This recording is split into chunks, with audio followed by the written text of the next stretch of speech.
All right. Welcome, everybody. Happy Wednesday as I'm hitting the go live button. We are here to look at Bob World Builder Presents, the Fantasy Campaign Quick Builder.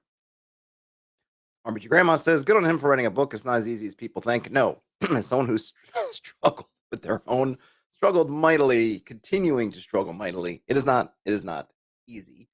245 Trioxin said that they didn't know Bob had released a book. I didn't know either until I just happened to bump into it on Drive Through RPG. I think it landed on my front page. I don't know if that's just where it is because it is brand spanking new, or if it were some kind of I don't know how it ended up there, but it was there, and it's only $2 on Drive Through, at least today. And as usual with these, I have not pre-looked at it. I know nothing about it. I'm not affiliated with Bob World Builder. This one I bought through money that I had in my drive-through account, thanks to patrons, supporters, folks who use my drive-through RPG links. So $2 for this.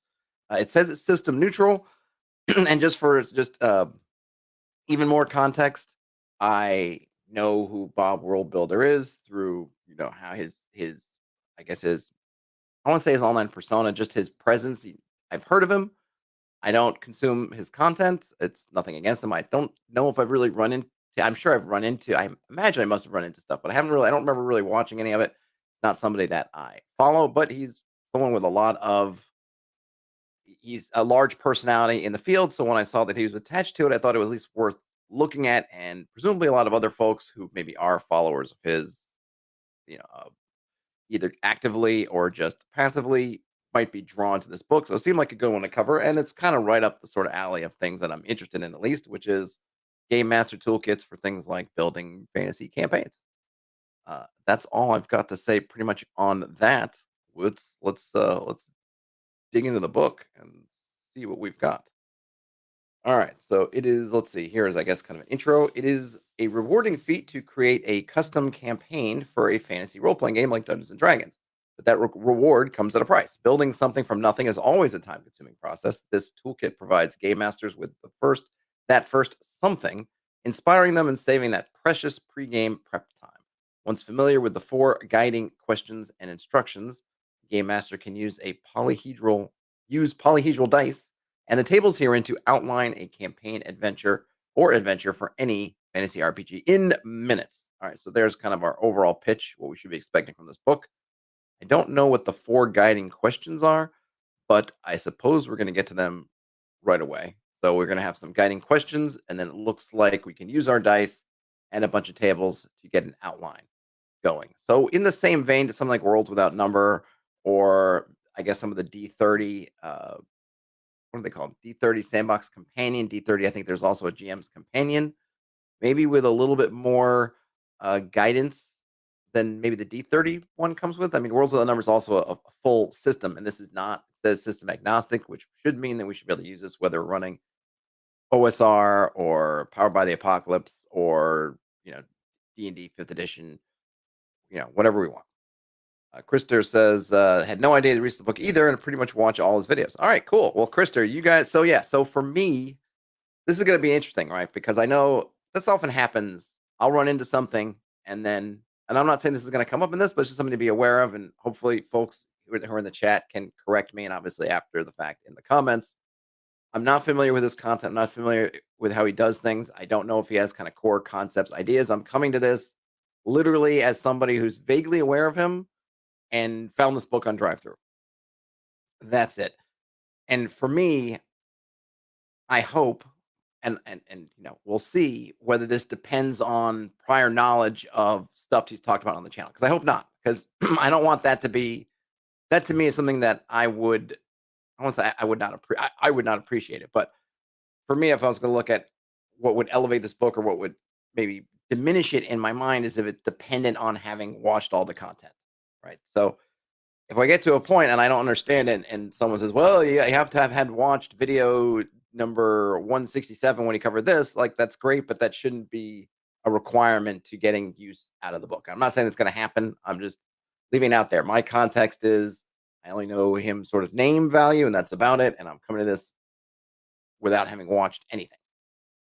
So, with all that in mind, let's continue getting started. I'm just and before I go on, Noxious Bones says any good and a must buy casts a pretty big spectrum. I'd assume based on his YouTube videos, it's got quality content. However, isn't a handy tool for the veteran GM is the question they're interested in. Yeah, so in the title of this video, I said any good, right? So yeah, there is a big spectrum of that must buy. Though that's going to be a lot of really personal stuff, Noxious Bones, and hopefully you'll hang out for the whole stream. You can let me know at the end of it if you feel like it's must buy. And then of course, I don't know if we really have his audience, but it seems I think if we can infer something from this intro, I'm going to assume his audience is more newer GMs, game masters with that first bit of inspiration. I feel like you're not that experienced GMs don't need inspiration because of course we do, but maybe more for newer GMs. But we'll see. He hasn't said flat out, and like I said, I'll form my own opinions as we go, and I'll look for folks in the chat and then later on in the comments to let me know if they feel like this would work for them in what capacity and where they are in their GMing journey. So feel free to let me know. And that is just some ice water from the working man. All right, where are the main characters?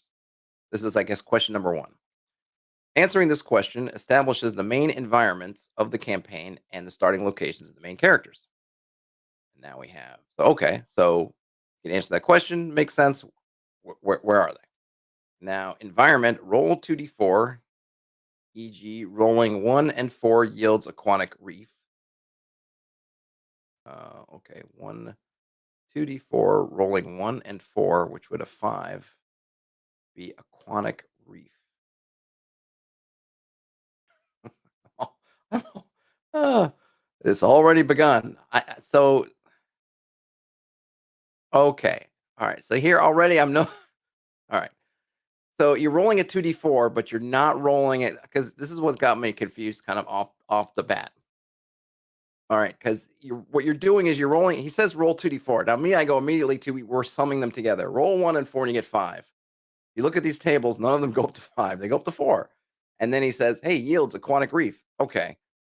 And I can see that under aquatic it's reef. So really what I wish you would have put this here is put number these top ones. Because what you're supposed to do is go 1, I presume 2, 1 aquatic, 2 forest, 3 grassland, 4 tundra, desert slash tundra. And then you do that. So you're doing like a D66 table in a sense. You have 1, you're getting your environment, overall environment. So 1, hit aquatic, 4, reef. Uh, Hopefully, this is not. I feel like it's bad when this shows up on page 1 because I'm going, oh, well, page 2, literally, because it's. I hope that the tables are not going to be like this because it could be a little bit confusing. So we just put that aside. But okay, so we get an environment. So we're going to roll for environment.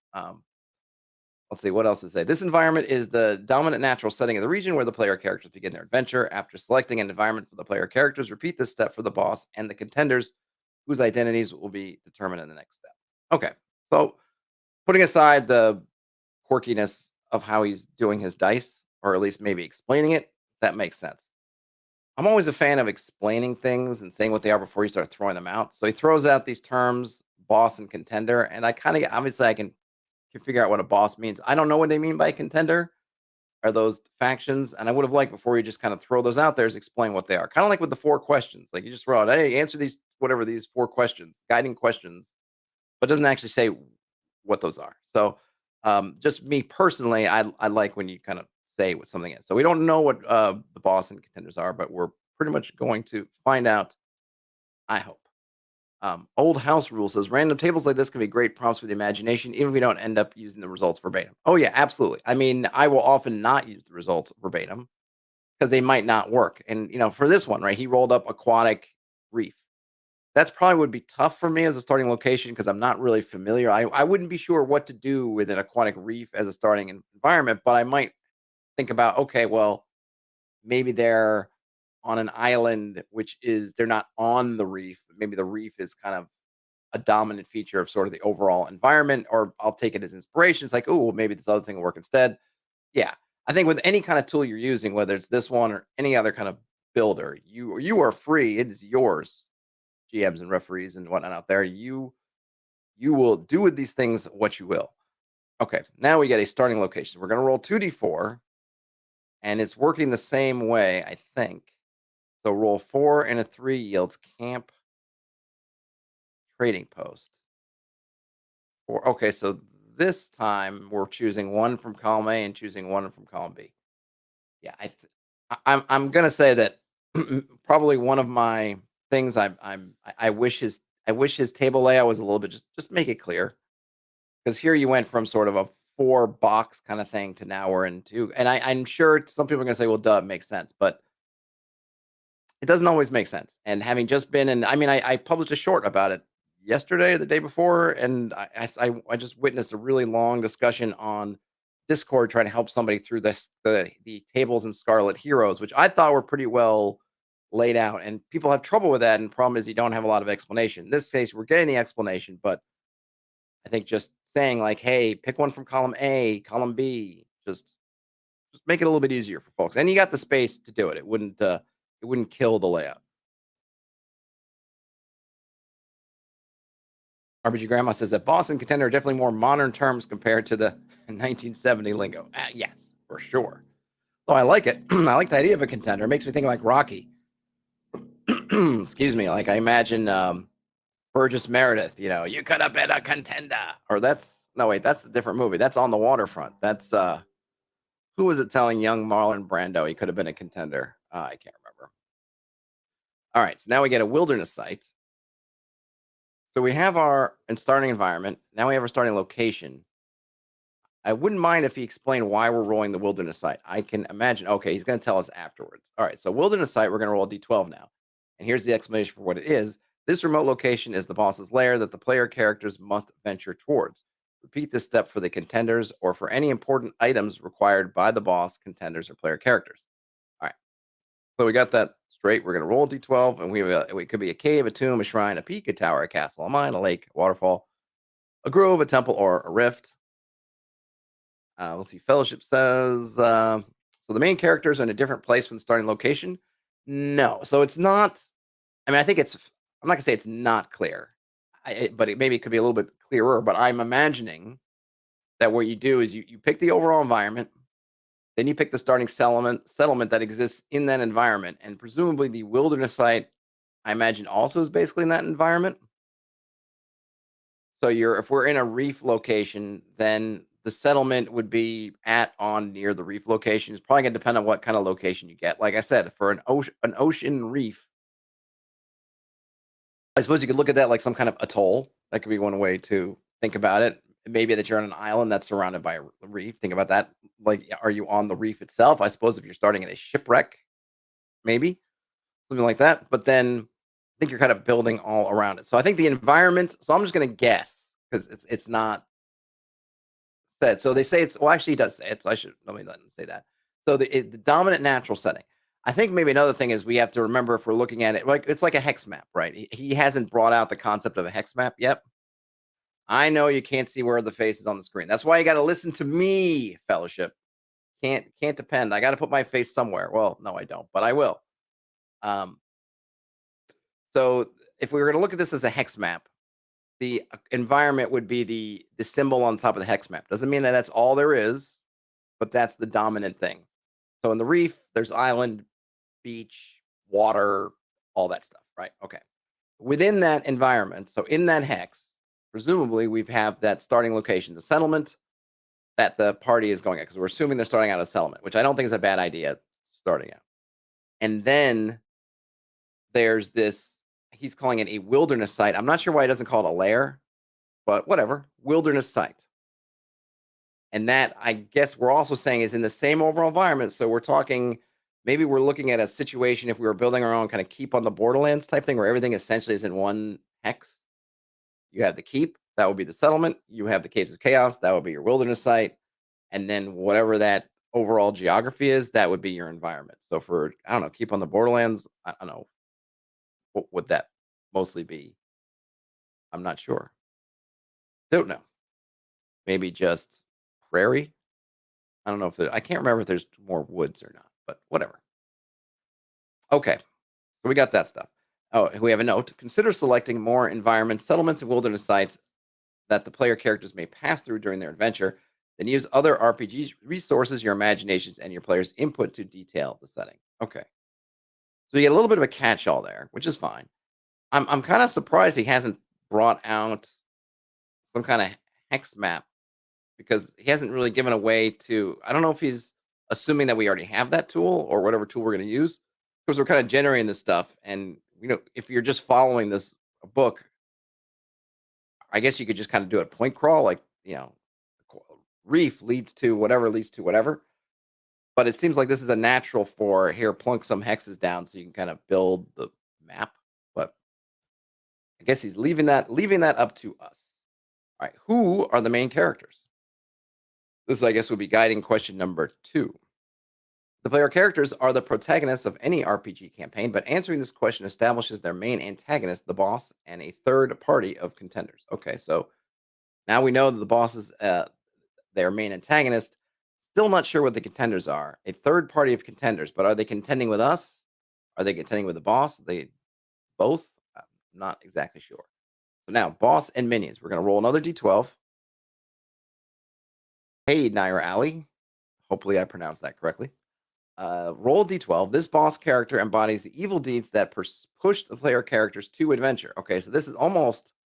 What's interesting is this is somebody who has already had some impact on the player characters, presumably in their backstory. Right before this adventures come up, they've already been sort of pushed into adventuring by this. So this will work really well if you're, you know, one of those tropes where the bad guy burned down the orphanage and that sets you off on this journey, and then maybe you don't know at that moment, but then that whatever pushes you, and then you find out at some point, oh, this he's burnt down the orphanage, or he killed your parents, or he stole the sword that could not be stolen, whatever sort of thing like that. Minions, let's see. Oh, but they never act alone. Minions are the boss's grunt soldiers and assistants. They are often small, weak, or simple minded, with the largest, strongest, or smartest among them acting as a mini boss. Presence of minions signals the boss's influence. I think this is a nice kind of note. You can this is something that I'm not that I would have bolded it, but just in terms of something to keep in mind that you can utilize the minions and you should utilize the minions to kind of show the influence, kind of where your overall antagonist is doing. You're not going to see them everywhere. You probably shouldn't. I know that's a temptation is to have the boss showing up all over the place, and then they could get, of course, they might get killed, which is always a threat. But if you send out the minions and these kind of sub boss type characters out there, then you can still give a lot of information and sort of show the scope of the antagonist while the antagonist themselves is not right on the scene. So we have boss and minions, and he's just put together some pairs. So he's paired them up. So we have dragons and kobolds, demons and imps, aliens and colonists, constructs and animated parts, spellcasters and summons, vampires and thralls, werewolves and wolves, necromancers and zombies, generals and soldiers, cult leaders and cultists, industrialists and henchmen, ghosts and apparitions. Nitra asks, is my own book? No, this book is by someone named Bob Worldbuilder, who's a big tabletop RPG creator, and it just dropped on Drive Through recently, so we're giving it a look. Consider mixing these pairs selecting another pair serve as antagonists in the hold on. Consider mixing these pairs or selecting another pair, I think, to serve as antagonists in the earlier middle stages of the campaign. In that case, the second pair you would select would be that kind of mini boss, potentially a lieutenants or something. So, mix and match. Probably could have done this as one of those like a column A, column B thing. Because I mean, you have to tweak these a little bit, but like dragon and colonists, maybe colonists isn't the right word. I'm not sure. Alien and colonists, I feel like he's going for like a sci-fi kind of vibe, but this book is specifically fantasy campaign, so I'm not sure what that relationship is. But anyway, you could have probably broken these up a little bit, had like column A, column B, and you could just roll and take one row across, or you could roll twice and you could already get some of that fun mixology action. Now, asked, am I also an author? Author in the making. I'm working on my material. I've done some small things on itch, Naira, but nothing of this scope as of yet. Okay, contenders. Here we go. I'm interested in who the contenders are. So this is a D20. Third party faction begins the adventure with an equal opinion of the player characters and the boss, but the actions of those parties may turn the contenders into allies or enemies. The contenders may be encountered randomly, or their presence may be an indirect result of the boss and minions' actions. Okay, so So they are basically third parties. What I like about this is that they're up for grabs. They're this other faction that's on the scene, and when things begin, they're on the fence. They don't know whether to support the party, presumably, or the forces of good, I guess, or whatever part of the line the party's on, or the antagonist, the boss. And now you can have some fun with as events are transpiring, and how that may tilt the balance of power, tilt the balance of opinion, I guess, between the two, between the two sides. And who knows? Maybe depending on how things shake out, they could turn into the next boss. And then contenders, we just got a whole list. Kobolds, colonists. I'm not sure about the. I don't know if the colonists are meant like in a sort of in a what are we talking about? Like age of colonization type thing, or sci-fi type colonists. But anyway, um, bots. I guess if you're going kind of steampunky or just gnomish kind of stuff. Anyhow, there's a whole list. Summons, the same kind of stuff that basically shows up in the minions. Could also be. I'm not sure how henchmen as contenders seems is an odd choice, because it feels like henchmen aren't a specific thing. They're just people who work for other people. So is that like the union, like the union of henchmen? They're standing on the sidelines. And then we have some other ones, and of course you could add to your own lists. Um, Hey, Magnus, welcome back. Oh, what's the ally? I missed one note here. Where was this? RPG Grandma said the ally slash enemy based on their goals, needs, and what the players do. I have an adventure that definitely needs contenders for the party to deal with. I was converting it to 5e. I should I should look over it and get.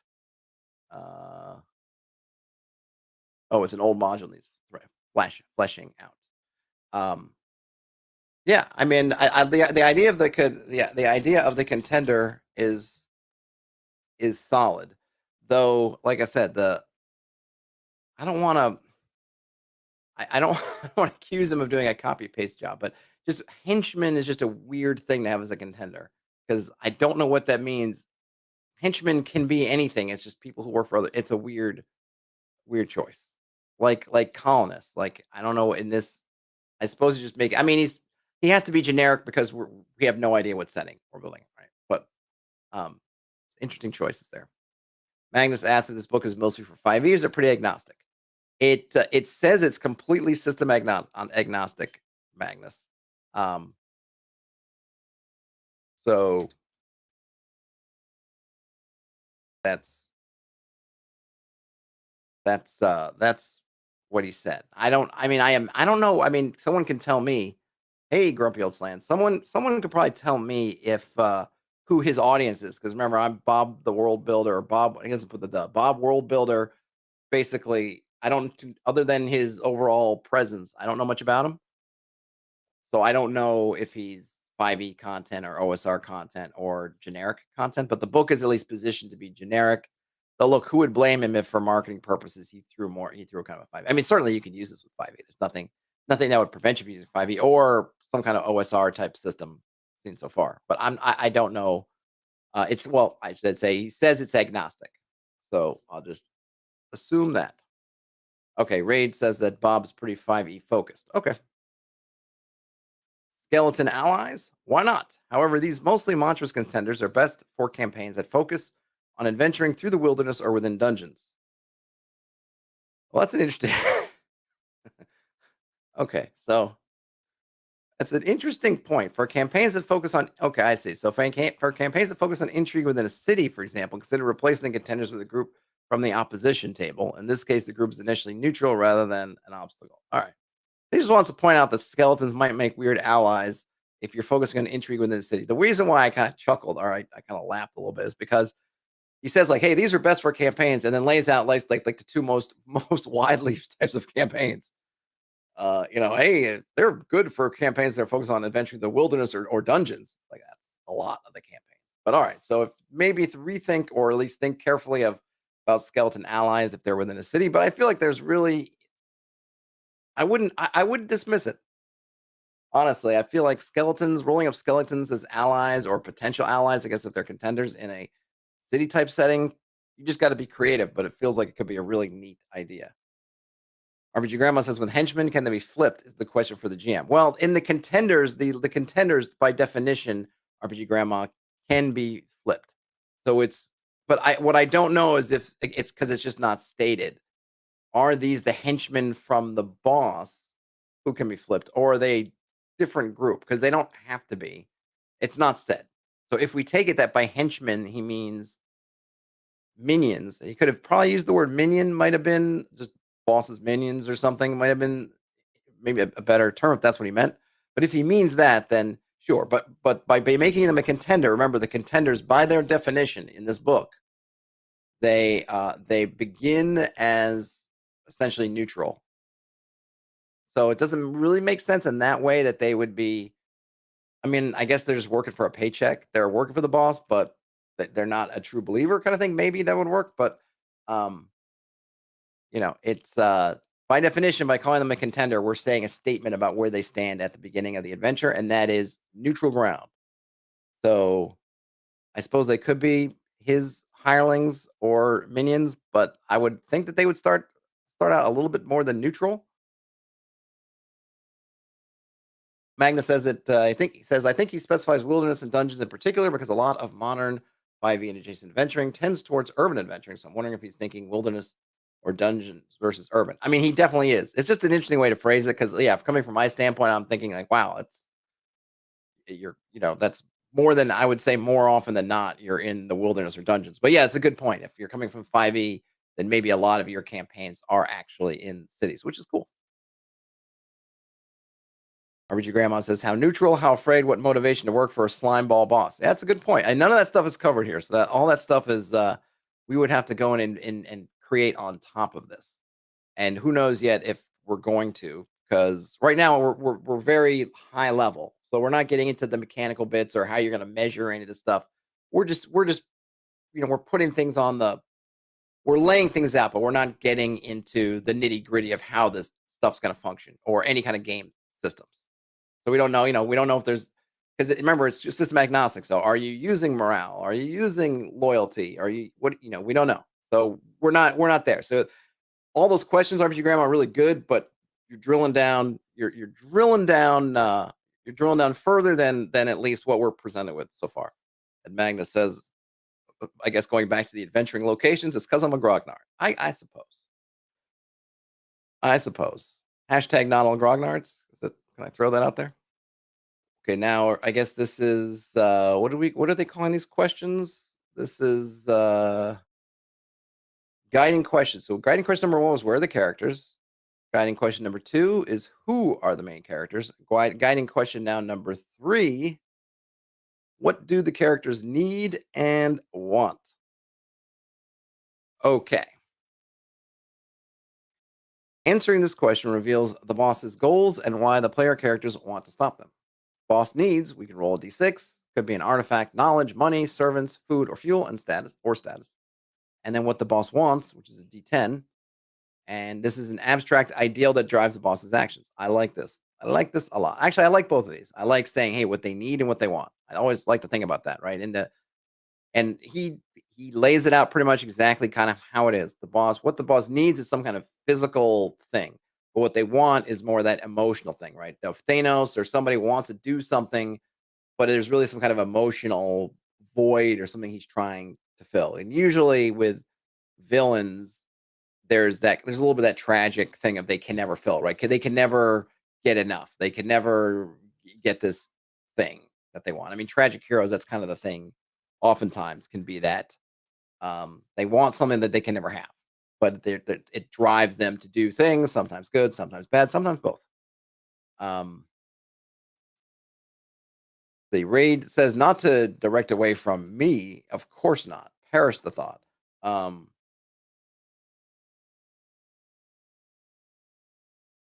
let's see. Says, but Bob did do a video called "How to Make a D&D Campaign the Easy Way," and he used the book and did a quick example. Cool. Um, I'm down with that. I'll check it out afterwards, and if there's interest. So, folks, let me know if there's interest here. I'll be happy to. Probably not today because I'm already at 30 minutes, but maybe another day. I would happy to use this to go through and do a full example. So if there's interest, if people would find it valuable, let me know, and I'd be happy to revisit and go through an example of this because that can be useful also. Terrence says, I refuse to work for a slimeball boss. My character can't reasonably have a chance of backstabbing and replacing. That's true. That's true. But you're not a henchman, or is that your character class? That'd be a cool. Would that be a good like player character class henchman? Or would your grandma's mentions Maslow's hierarchy of needs? Yes. Though I think sometimes we don't need all that. I really do think that just something like this, needs and wants, is just very good. Just kind of just to give us that sense. Um, but yeah, for sure. Raid says previous topic, but he used the example of a boss alien using minion aliens to colonize a planet, and it caused habitat changes that were detrimental to the hero's home. So that was the conflict. That's cool. I'm down with that. All right. Now we're on to the next of the guiding questions. Why don't they already have what they want? Right? What's prevented them from doing the thing that they're trying to do now? Answering this question establishes the conflicts faced by the boss and the player characters. And then we roll a d4 for obstacles, and those could be geography, timing, opposition, or tools, i.e., tools that the boss needs. And then we have some more text here. Typically, the boss's machinations, and mundane regional hazards or monsters are the player character's main obstacles. However, it is helpful to generate an obstacle for the player characters to define how the boss's machinations. I'm forgetting how words are pronounced now. Machinations cause trouble. So we can generate obstacles for the boss, right? Why hasn't the boss done the thing he needs? He needs a tool. That's a classic, a tale as old as time. Why haven't they summoned Orcus yet? It's because they need the ball of Orcusus. And so what are the players trying to do is prevent the cultists from getting the ball of Orcusus, um, and go. And Naira, sure, you can go ahead and reach out on Instagram. All my handles on social media are basically either Hexpress or Hexpressman, so you can find me and message away. Great LC thinks that I and Bob would be a good collaboration. Reminds me of Daniel, super easygoing and chill. Cool. I mean, look, I would love to because he would probably increase my audience 100-fold just by his mere presence. But we haven't we haven't crossed paths. I mean, I would love to, Bob. If you're out there listening, happy to do it. Um, but yeah, if it ever comes up, I would be happy to. Like I said, I haven't listened to his or watched his content, but I haven't heard anything bad about the guy, and I got no quarrels, and I feel like a lot of the stuff here is so far is nothing terrible. That's all good so far.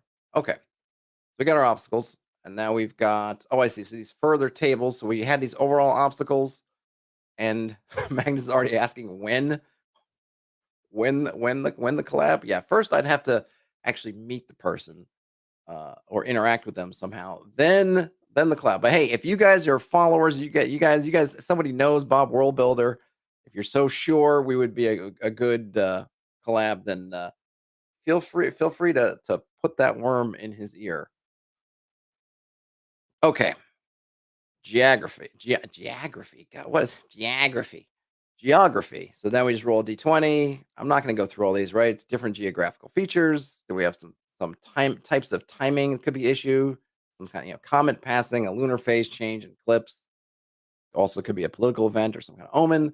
And then opposition. The common folk, politicians, religious groups, yada yada yada. Right? I think these are all pretty standard, but you got to lay it out there. I kind of like this map down here. Is that just? But it's just a map. It's, it looks like it looks like a battle map. Cool. All right. Now, connecting the dots. Choose a direct or indirect connection between the boss's actions and one or more player characters. Often, at least one player has already planted a dramatic event in their character's backstory. Use it, or have at least one player choose one of the following connections. It is the only hook a game master should need to motivate a party of heroes. All right. So this is kind of interesting because this is where I get torn on where this on for who this book is for. If it's for a new GM, I would usually say that you probably want to get your, well, let's see. Well, let me how I put this. The order of operations for building your campaign. I tend to think the first thing you want to do is is get your campaign to where you can pitch it. to the group, which is to say, like a movie, or like if you're pitching an idea for a book or a movie or something else. Hey, I've got this game where you are blah blah blah doing blue blue blue in bleep de bleep, and maybe a little bit what kind of game it is, right? High fantasy, low magic world in which you are a group of rebels trying to take down an evil overlord in a Victorian steampunk setting. Okay, boom. So in order to do that, I have to have put together the stuff that is basically in this book before I would then engage the party or engage potential players to get backstory stuff. So if I'm a new GM, if I were writing a book for a new GM, I would want to. I would want if I was writing my book. So maybe this is where I got to write my own book. For my book, okay, that's what I want to do. I want you to pitch it. I want to get the pitch first, not do a ton of work, but like going through these steps is not, in my opinion, anyways, not a ton of work.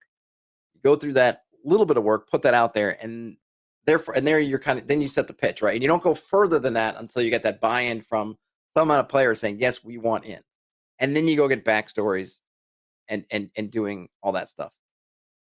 I suppose if you were in a pre-existing group and maybe you're doing some kind of GM rotation or whatever, whatever, then maybe or you've already got your world, then it's a lot easier to be like, okay, in this world we already have and stuff, then this happens. So it's just an interesting spot to put it here. Not that it's bad to do, because of course at some point you want your bad guy to do it, but I don't know if I'd want to do it. I guess it depends on like when am I doing this work. And if I'm a new GM with this book, I might think I got to do this work first, but then I'm going to run into this and say, well, wait a minute, I got to get players and then backstories to come back around to finish this. And I would probably want to separate it a little bit more. But ultimately, the advice is sound. It's good, right? Yeah, you are going to hook your players if you can pull something out of their backstory and tie it into connecting the dots. But you might want to save that. I would just say save it for when you've nailed down the campaign. But maybe I'm getting ahead of myself, and I'm certainly, I think different people build their campaigns and figure out how their game's working differently, right? But in any case, we have some ideas this time in kind of bullet form, so not really a dice roll, but it could be that a friend of the family, a family member or friend was captured, killed, threatened, destroyed, or sorry, captured, killed, or threatened, or alternatively, home or I say wildlife, it may be environment, habitat, something right has been the your homeland maybe right has been destroyed or threatened. So you got some things there, but you could have there are some other ones that maybe are not in there, which you could use, which would also be like kind of like a Darth Vader-y kind of thing, right? Your friend's been seduced. Your friend is now one of the mini bosses or one of the minions of the bad guy, and he's put the stakes really high here, right? It's killed, captured, threatened. It could be that the boss has destroyed a strong word, but maybe destroyed your family business or it destroyed your reputation or got you booted out of the capital, right?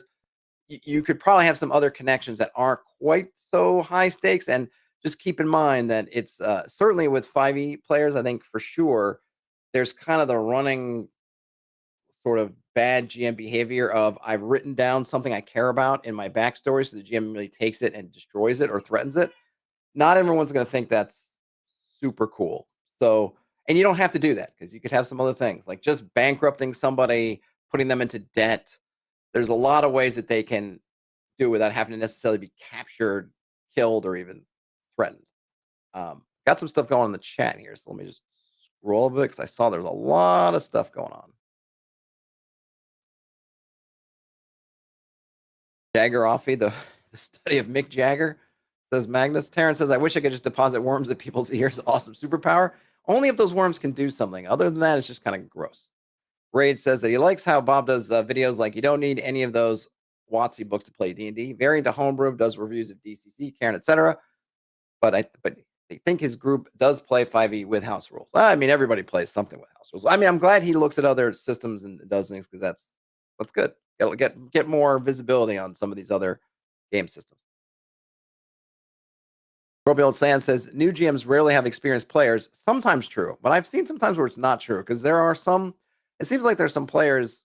I guess this is not an oddball thing to say who just want to play, And I have definitely read about situations and heard people talk about situations which they were a new GM, but their players, at least some of them, were actually experienced. So it might happen more than you think. RPG Grandma says a lot of GM advice applies to any game. Specific system edition advice is the niche part of GMing. Yes, true, right? Because yeah, I think that I would agree with that. I mean, if it's good advice, you can even if it was in some sense system specific, you could probably tweeze out a generic version that would probably would work. Um, RPG Grandma says, well, Grumpy Old Slant also says so. Expecting adventure, I mean, not first time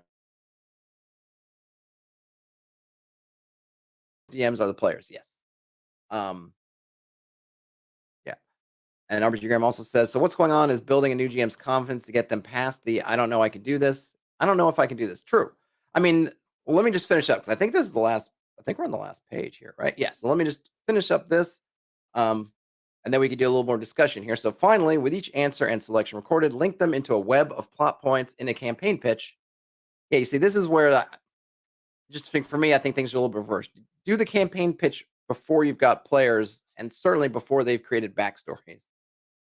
Pitch first, get interest, backstories. So I guess I think it just feels weird. And my cat wants to leave. Bruce, you can't leave, pal. I'm stuck. You're stuck with me. All right. Sample campaign pitch. I guess that doesn't bode well for my audience when my own cat wants to bail on me. All right, so let's see. And we have see the following list and campaign pitch is one example. So okay, so I think he's taking some of the things he rolled up kind of before, and now we're putting them all together, which I like.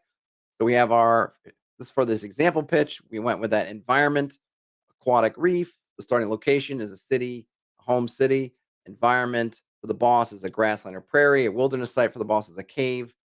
No environment contenders. For the contenders, no wilderness site for the contenders. The boss and minions are an alien and some colonists. The contenders are wolves. The boss needs few food or fuel. The boss wants perfection. And then the connection to right. This is it's the home and wildlife. I guess the home and sort of homeland type thing, right? Yeah, I mean, I guess wildlife, maybe environment is threatened.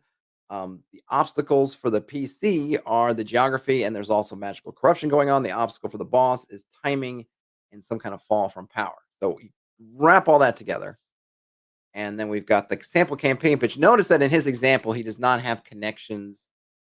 Well, he has connection. He has home wildlife threatened. So of the connections, he picked the one that doesn't actually well, of their right, because he splits them into two, either home wildlife or friend family, and he picked the one that that doesn't actually depend on backstory. Okay, so that's good. So yeah, that's the one good one. I mean, good one just in terms of where you are in the process. So here is his sample pitch that he's created from this. Centuries ago, aliens crashed in a prairie and began living in its caves, inhabited by wolves near the surface.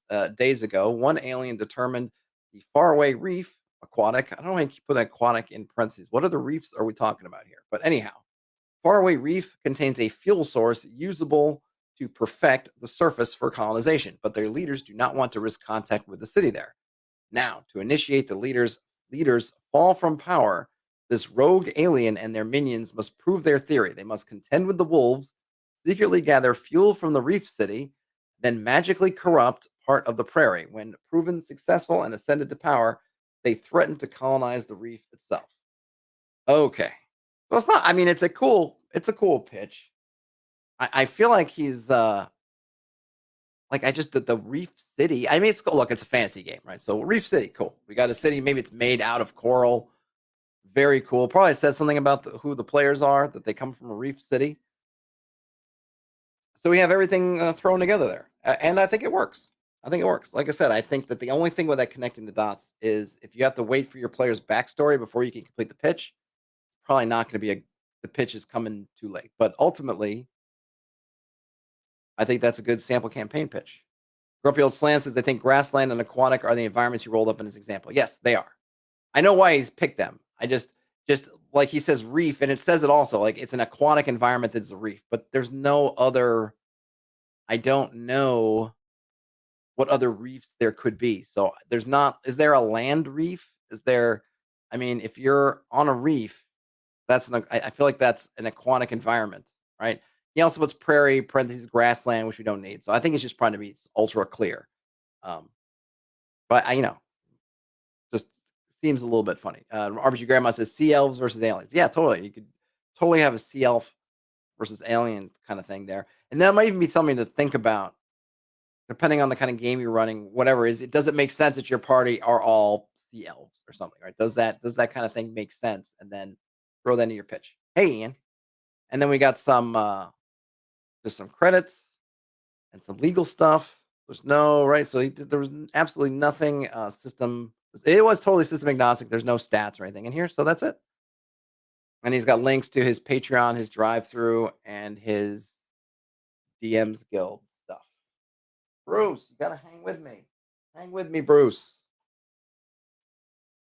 All right. So it's not a huge document. I didn't check the page count when we got in there. It's only 9 pages, and it's but it's very well laid out. I like the style. It's got kind of simple but evocative art.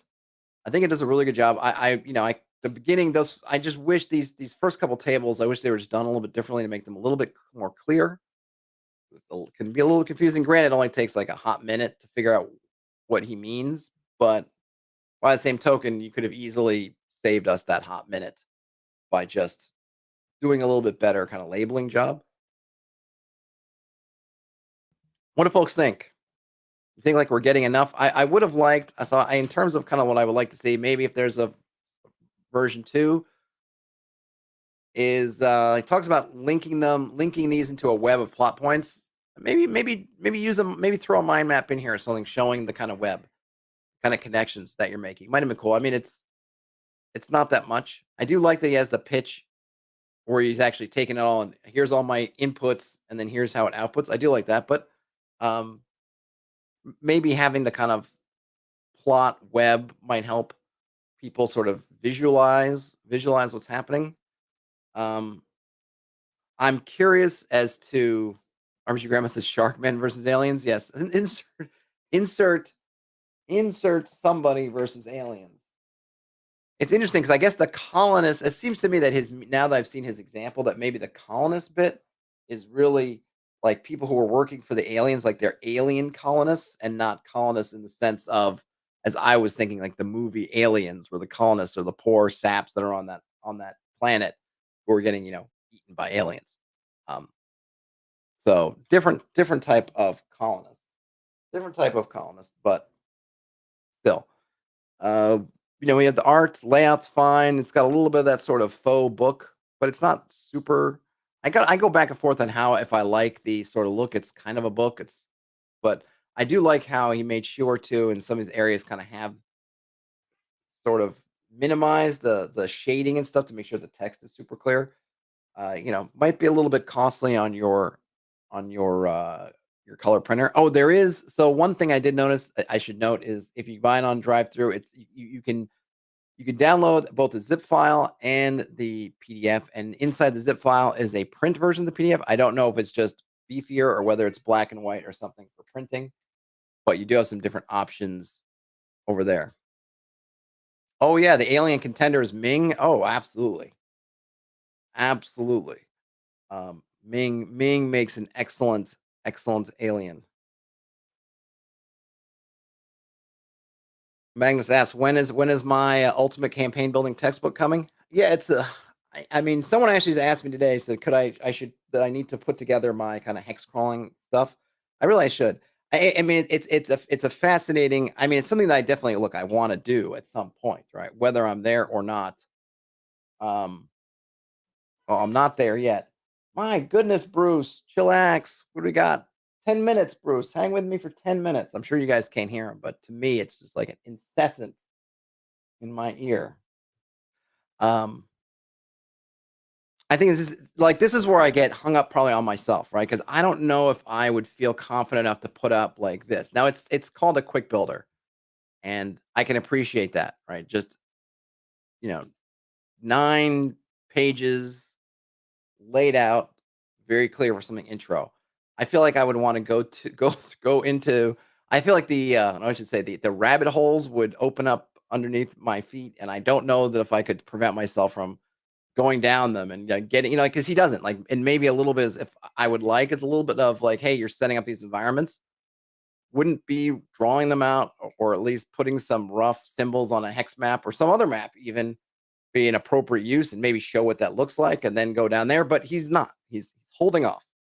I'll leave it up to you guys can let me know if that's something where you're like, yeah, that's something I wish was in here, or no, I already got those tools. That kind of speaks back to that point at the beginning of is this for, kind of who's this for, and is this something that's a must buy if you're an experienced GM, or kind of is it just like any good, right? And so from that standpoint, when I see that stuff missing, I would say for an experienced GM, it becomes less of a must buy because yeah, we have some nice tables here, but there are tables all over the place. Conceptually, I do like the boss and contenders. I think that's a nice way to look at it. It's somewhat simplified because you're really only talking about one boss and one contender. And I know folks get into kind of campaigns that get crazy complicated, but just as sort of starting point of getting, hey, you have the party, you got the antagonist, and then you have this sort of side neutral party who you have to either who can swing either way. I think it's a nice conception because things will get more complicated as soon as you kind of put the party down and just set them loose. Things will get much more complicated anyway. So I think those are nice concepts. I like the idea of ending up this thing with a pitch. And this is you're gonna get to your campaign pitch. The only thing I would say is don't worry about the part for the pitch unless your connection is like the home or wildlife, because otherwise you have to get backstories first, and that's putting the cart before the horse kind of thing. Magnus says they'll buy the textbook for my class. Well, I appreciate it. Heck, if I were a real professor, I could require students to buy my textbook. Yeah, toolkit number 2. Yeah, and like there's gonna be room for more. And I don't know his intentions with this. I don't know if it's meant to be the first in the big series. Like I said, he does say it's quick, and it is quick. But I really think this is something that more new and perspective GMs would kind of grok is the pitch. So I do think that for new GMs, something like this is good. And maybe, and I guess we get back to like, we're not mapping it out because we're not there yet, right? Which might have been a nice thing for him to say, even again, here I am going down rabbit holes. Part of the right, I'm getting ahead of myself. The reason why we don't need to get into the map is because the map doesn't matter yet.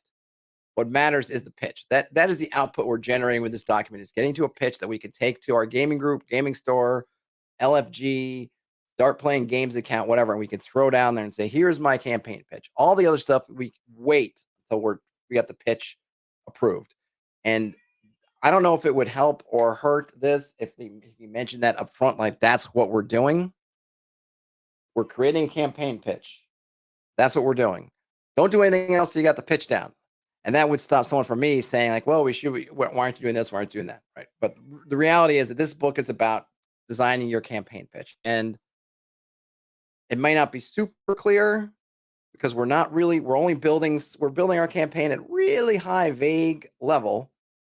And for that, whether it's useful or not, it's going to be, who knows. But for the pitch part, saying just getting your pitch out there is good. And maybe I think I'd like a little bit if you could put up front of here's how you should structure things with this pitch. Do this, get your pitch, get your group. Once everyone's signed up, then do all these other steps, which I may cover in toolkit number 2, or you can go to whatever else. Do that. He kind of hand waves a little bit of like, oh, just kind of, what does he say? He says like, forget somewhere where he kind of just says like, I gotta like do some other stuff. And, that may be, I don't know where he says that. Maybe I don't know if I'm maybe I was just reading into it. Wouldn't be the first time. But I think in terms of, maybe that's what he really means by campaign here. Not building the whole campaign. This is not, you couldn't take this and run it from here. In that sense, we haven't built a campaign, but like I said, we've built the overlying or underlying, structure. We've built kind of what is our campaign about. RPG Grandma says their professors would get mad when they realize that they were the top of their class, not buying books. Yeah, I hear you. I know that that's a big thing that gets talked about a lot, and I know it's somebody in the OSR space has run into, I forget who it is, so I don't want to say, but there was something about, I think they're a professor, and I think they actually teach a class in which they require students to buy copies of their gaming book. And I don't know if the course has anything to do with gaming. I presume it must, but yeah, it's definitely a thing. Um, any last thoughts? What do you guys folks think about this? I've been blathering on long enough. Like, and there's no back of the. I don't have a. Let me see if I can go to drive through. I think the one curious thing would be, I just want to read what his own description is. Um, just Bruce, you're hurting me, Bruce. All right, let me see. Where's my glasses? Here. Um, this is called. Well, actually, if I go to my, hold on a minute. How can I do this? Am I logged in? So if I was logged in, what is this? This is called Fantasy Campaign Quick. Ugh, I got spell here. Quick. Oh my gosh. Okay. So here's the description. Here's the description. Bomb World Builder presents the Fantasy Campaign Quick Builder. It is a rewarding feat to create a custom campaign for a fantasy role playing game like Dungeons and Dragons, but that reward comes at a price. Okay, this is what we read at the beginning of the book. Spark inspiration with these campaign creation tables, and he lists out the tables. Okay, so in terms of, if I just want to kind of put hold on, so it's $2, right? So it's certainly depending on where you live, what would that be? Um, I guess a cup of coffee, depending on where you get your coffee from. Certainly, I like cappuccinos and things, and I couldn't even get, like, I don't even know where I could get a cappuccino for $2. I wouldn't say this is you're building your campaign. Maybe that would be might be if I was going to say, I say that's a little bit of a stretch. But like I said, I think in the process of getting your campaign going, arranging the pitch and kind of what the overall scheme and scope of the campaign is something that really I think more folks should get into earlier in the process, as early as, I mean, pretty much as soon as they decide they're going to do it, this should be the first thing they do. So super important. I can't say that that what we saw at the end was really a campaign, but it's a pitch for a campaign, I guess. So I guess whatever value you get out of this, you have to look at. That's what you're coming out with.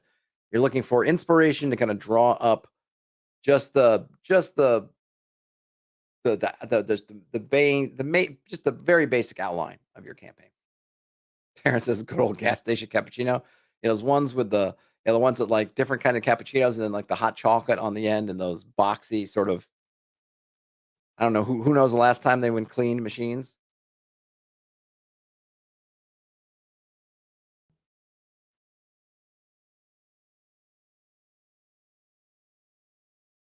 Let's see. Agnes says their college had the fifth edition of PHP as a textbook for a technical writing course. Wow, that's pretty cool. Yeah, you can definitely. Yeah, libraries are, if you're on the budget or you have no budget, yeah, get your library card. They're still out there. Libraries still exist, and they do have lots of great stuff. And you can often check out, use their computers, check out books and DVDs if you've got a DVD player, all kinds of stuff. So yeah, very useful. All right, folks. Well, I will. I think that's about it. I don't think I have anything else to say. If I'd be happy to talk to Bob World Builder. If somebody knows Bob World Builder has access to them, let them know. Um, and I could reach out. Yeah, I could hit him up on the. I don't know what his social medias are. Who knows? Maybe we can make that happen. It'd probably be a fun conversation. But that is the fantasy campaign quick builder. Let me know if you guys, what you guys think about it.